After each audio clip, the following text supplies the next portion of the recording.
Merhaba sevgili balıklar, Şubat ayına hoş geldiniz. Bolluğu, bereketi ve neşesiyle gelsin diyoruz. Evet, Şubat ayı oldukça yoğun ve gerçekten güneş tutulmasının etkileriyle, Uranüs'ün direkt etkileriyle oldukça etkili bir aya giriş yaptık. Bakalım sizler için nasıl olacak?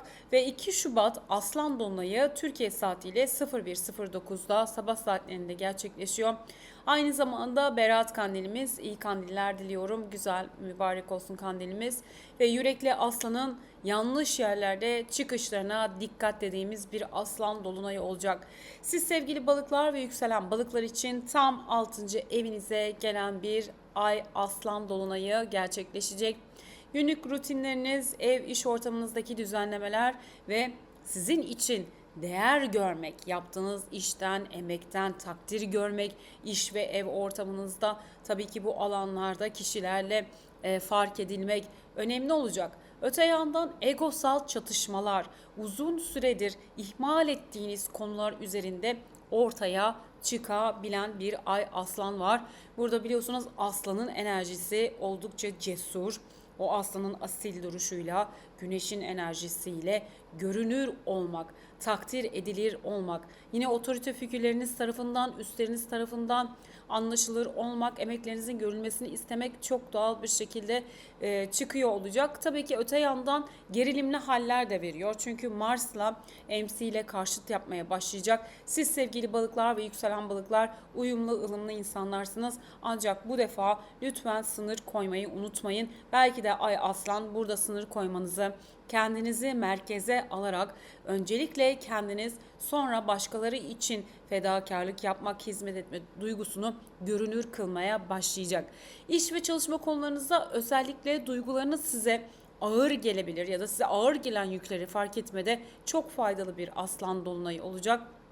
Tabii ki aslanın enerjisiyle burada kendinizi göstermek, sahnede olmak, işlerinizle verim kazanmak anlamında da olumlu çalışıyor olacak. Günlük alışkanlıklarınızda değişimler yapabilirsiniz. Özellikle sağlık, bedenle ilgili konularda aslanın o parlak enerjisi sizinle beraber olacak. Tabii ki öte yandan ay, aslan, kalp sağlığı, düşük enerjili konulara dikkat etmelisiniz. Burada bağışıklık sisteminizi güçlendirmek yine 6. ev konularınız içinde olacak. Peki ikili ilişkilere bakalım. Geçmiş problematik yapıları göreceksiniz. Kişilerle aranızda cesur bir şekilde bu konuları görüp sınırlarınızı belirleyeceğiniz bir yerde olacak. Tabii ki değer almak, değer görmek sizi olumlu yansıtan noktalarda olacaksınız. Olumsuz yansıtan kişileri de görünür olmasını sağlayacak. Günlük yaşamınıza neşe katacak ay aslan. Eğlenmek, gezmek, dolaşmak bu gibi etkiler aktif olacak. Çok olumlu, çok güzel.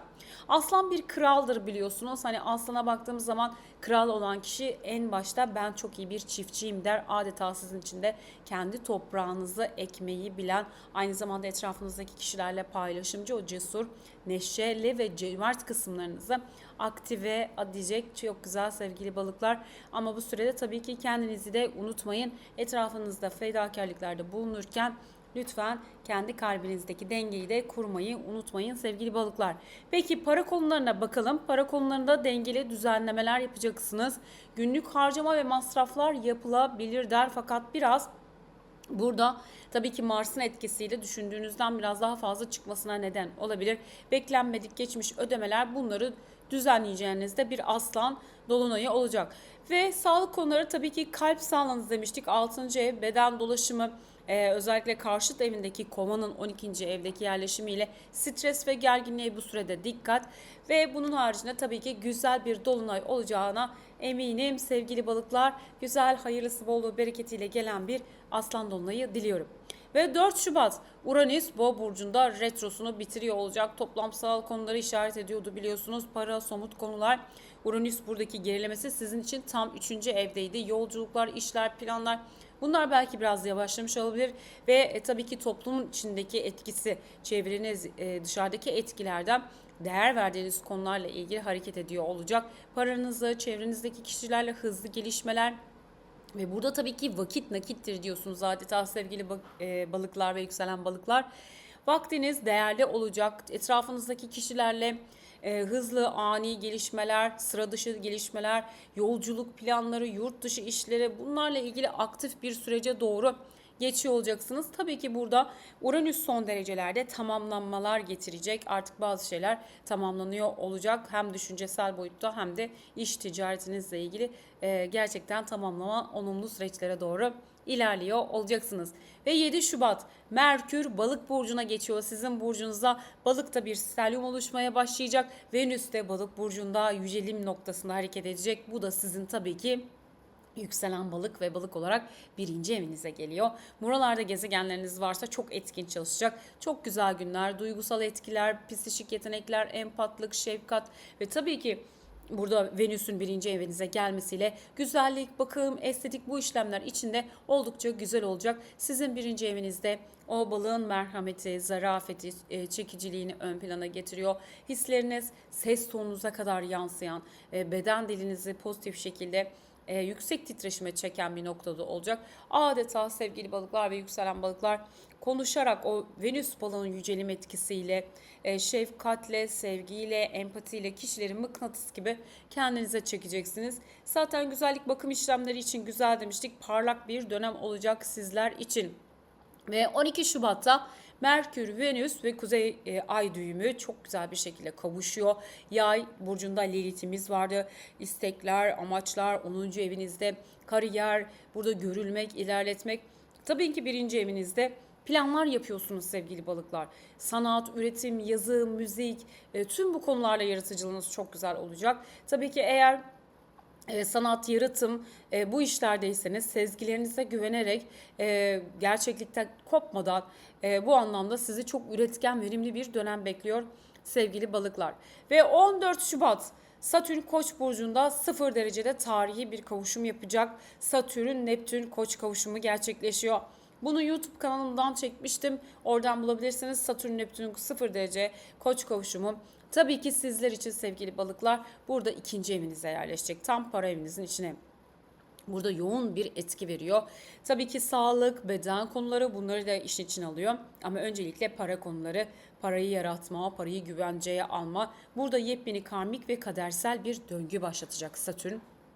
Tabii ki size değer katan konuları yenileyeceğim diyen bir Satürn görüyoruz. Yeni yollar, yeni maddi ve özdeğer vurguları, yeni yapılar kurmanızı sağlayacak. Satürn burada 0 derecede Neptün'le beraber önce bir takım gecikmeler, sınırlandırmalar, parayla ilgili özellikle tutucu bir yapı, kısıtlamalar getirebilir. Ama öte yandan uzun vadede Mars'ın etkisiyle çok yoğun biliyorsunuz bu yıl kalıcı, disipline sağlayıcı, paranızı geliştirici, maddi yönden ilerletecek, cesaretle ilgili, girişimlerinizle ilgili çeşitli sınavlar ve sorumluluklar getireceğim diyen noktada hareket edecek. Hayırlısıyla gelsin. Belli ki para konularında artık iyice köklenmeler, iyice sabitlenmeler gerçekleşmeye başlayacak.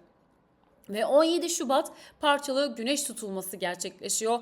Yeni ay aynı zamanda 15'te olacak Türkiye saatiyle, yani öğleden sonra 3 sularında ani etkilerle gelen zorlu, yıkıcı güneş tutulması dedik.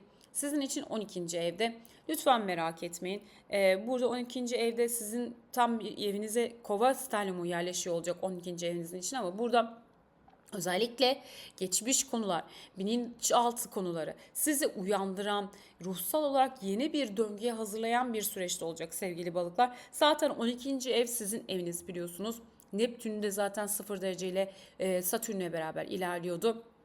İkinci evinizde özellikle duygusal yönden korkularınız, endişeleriniz, geri planda tüm sizi yoran etkilerden arındıran bir güneş tutulması olacak.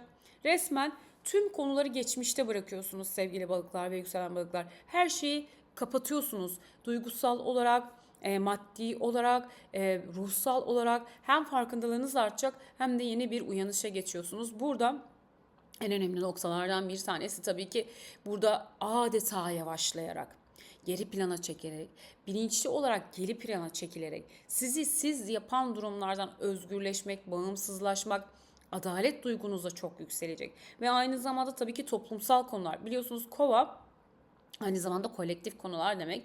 Sizin için Plüto burada 12'de hareket ediyor sevgili yükselen balıklar ve balıklar. Bu anlamda Plüton'a da bakabilirsiniz. Kova'da hareket etmesi Yardımseverliğinizi çok arttıracak. İnsanlara yardımsever, şifa dağıtıcı olmak, terapi yapmak, terapist şifa seansları yapmak, meditasyonlar yapmak, dua çalışmaları, bunlar muazzam çalışacak. Tabii ki siz zaten balıklar sezgisel ve psikik insanlarsınız. Bu anlamda çok güçlü, derin, ruhsal yönden özellikleriniz artıyor olacak. Psikik yetenekleriniz çok artıyor olacak. Zaten birinci evinizden bir balık sterlinumu geçiyor. Merkür de burada.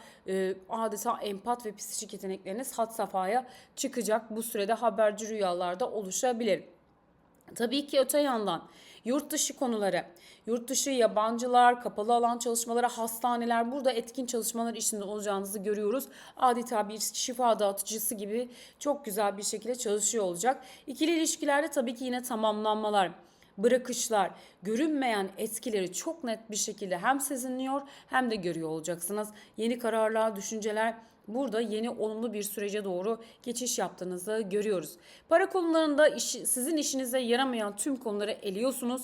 Yeni oluşumlar, yeni sistemler için kolları sıvıyorsunuz. Harcamalar, sevdiklerinizin harcamaları olabilir ve burada tabii ki yatırım konularına çok dikkat. Evet, paranız geliyor olacak. Hobiler, eğitimler, buradan belki geri dönüşüm olarak almak istediğiniz paralar etkin bir şekilde çalışıyor olacak. Yani burada bir hobiye girmişsinizdir, bir eğitim yapıyorsunuzdur. Burada paranızın dönüşüyle ilgili masraf yapabilirsiniz veya bu masraflarla ilgili geri dönüşümler oluşabilir. Ve sağlık konuları. Sağlık konularımızda çok etkin sevgili balıklar. 12. eve yerleşen Kova sterlinuyla özellikle kalp sağlığı, kalp dolaşım, beden ve bağışıklık sisteminize çok dikkat etmeniz gerekiyor. Tam 12-6 aksı çalışıyor olacak Aslan'la beraber. Bu yüzden bağışıklığınız, bu gibi konuları arttırmak önemli. Eski alışkanlıklardan arınmalar, detokslar, yenilenmeler bu anlamda da çok etkin çalışacak, kullanabilirsiniz. Güneş tutulması yeni kararlarınızı yeni döngüye girmeden önce tamamlayacak. Sessizce kapanan kapılar ardında gerçekleşecek sizin için. Bazı kişilerle sessizce böyle artık yolları ayırmalar, bazı noktalarda sessizce artık o döngüyü kabul edip yeni olan döngüye hazırlık yaptığınız bir süreçte olacaksınız sevgili balıklar. Güzellikler getirsin, hayırlısıyla, bolluğuyla, bereketiyle yollarınızı açsın diyelim sevgili balıklar. Belli ki yeni planlar yapıyorsunuz. Çok güzel. Ve 18 Şubat Güneş Balık burcuna geçiyor. İyi ki doğdunuz sevgili balıklar. Çok güzel bir geçiş. 19'unda zaten Ramazan ayı başlıyor. Hem Venüs Kuzey Ay düğümüyle kavuşuyor, hem Güneş hem Ay Balık burada. Yüksek bir teslimiyet, sezgisel, ruhsal bağlantınız çok artıyor. Hem empati hem şefkat, ilham dolu yanlarınız ortaya çıkıyor sevgili balıklar. Birinci evden geçmesiyle sizin hayal ettiğiniz konular, onları aktive etmeye başlayacak. Şefkatli yapınız ortaya çıkıyor. Bu transit ile duygularınızdaki hassasiyet artarken yapmak istediklerinizle ilgili, hayal ettiklerinizle ilgili güzel etkileşimlerin ateşini, fitilini ateşleyecek dış görünüşünüz çok dikkat çekiyor olacak sevgili balıklar. Güzel, ılımlı bir noktada adeta o pozitif manifest ettiğiniz konularla insanlara magnet bir şekilde kendinize çekiyor olacaksınız ve bunu tabii ki planlarınızı yapmak, konuşmak, kişilerle görüşmek, anlaşmalar yapmak, imzalamak, bu anlamda da çok çok verimli bir süreçte olacaksınız. Ve 22 Şubat Pazar, 23 Şubat Pazartesi günü şanslı günler. Sizin için en güzel günler. Çünkü Ay Boğa'da, Venüs Balık'ta, Merkür Balık'ta, Kuzey Ay düğümüyle ve Güneş Full Moon'la beraber kavuşuyor. Hele ki 23 Şubat günü çok güzel. Jüpiter özellikle Venüs'le beraber üçgen yapıyor olacak. Çocuklarınız, sevdiğiniz konular, yatırım yapmak, paranız, gelecekle ilgili planlar yapmak, buradan çok güzel verim alacaksınız. Sevdiğiniz işlere dahil olmak, Jüpiter 5. evde sevdikleriniz, aşk, romantizm, bunları yükseltiyor olacak. Para, yatırım kaynaklarınızla ilgili güzel etkin gelişmeler alabileceğiniz bir süreçtesiniz. Ve 26 Şubat Perşembe Merkür Balık burcunda gerileyecek. Evet, artık kötücül günler. Bu ayın en kötücül 2 gününe geldik. Merkür retro yapacak birinci evde. Yanlış anlaşılmalar, yanlış çıkışlar, manipülatif etkiler etkin olabilir. Merkür bu defa Kuzey Ay düğümüyle beraber ilerleyecek ve yani diyecek ki burada geçmiş meseleleri kapatmak üzere yeniden ortaya çıkartabilirim. Hele ki ikili ilişkiler, hele ki aşk, romantizm. Burada bazı şeyleri tamamlamak üzere çalışacak bir Merkür görüyoruz. Bunları sizin önünüze tekrardan çıkartarak kararlarınızı ve seçimlerinizi tamamlamanızı isteyecek. Hayırlısıyla gelsin. Bazı ilişkileri gözden geçirmek, bazı ilişkileri tamamlamak 20 Mart'a kadar devam eden bir Merkür Retrosu olacak. Bu yine parasal konularla ilgili, tercihlerinizle, eğitimlerle, yatırımlarınızla ilgili de önemli vurguları olacak. Burada tabii ki demiştik, yanıltacak etkilere, yanlış çıkışlara, yanlış algılara da dikkat etmeniz gereken bir süre. İşte kafa dağınıklığı, bir şeyleri akılda tutamama gibi şeyler de oluşabilir bu süreçte. Ve 27 Şubat en zorlu günler demiştik. Evet, hoş bir gün değil. Tabii ki Mars sizin 12. evinizde, duygusal olarak yapmak istediklerinizle ilgili, etraftaki o kolektif etkilerle ilgili çok yoğun dolusunuz. Bir öfke var, sıkıntı var, mutsuzluk var. Adeta balık burcu o su etkisiyle kolektifin negatif enerjisini hissediyor gibisiniz diğer yandan. Ve tabii ki Uranüs de 3. evde.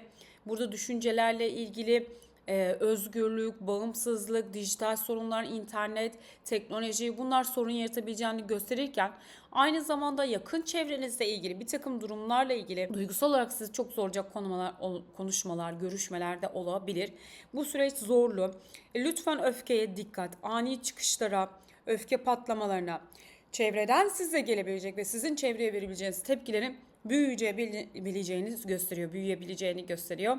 O yüzden bu son 2 güne çok dikkat sevgili balıklar. Onun haricinde zaten olumlu günleri söyledim. Oraları değerlendirmek sizin için çok güzel olacak.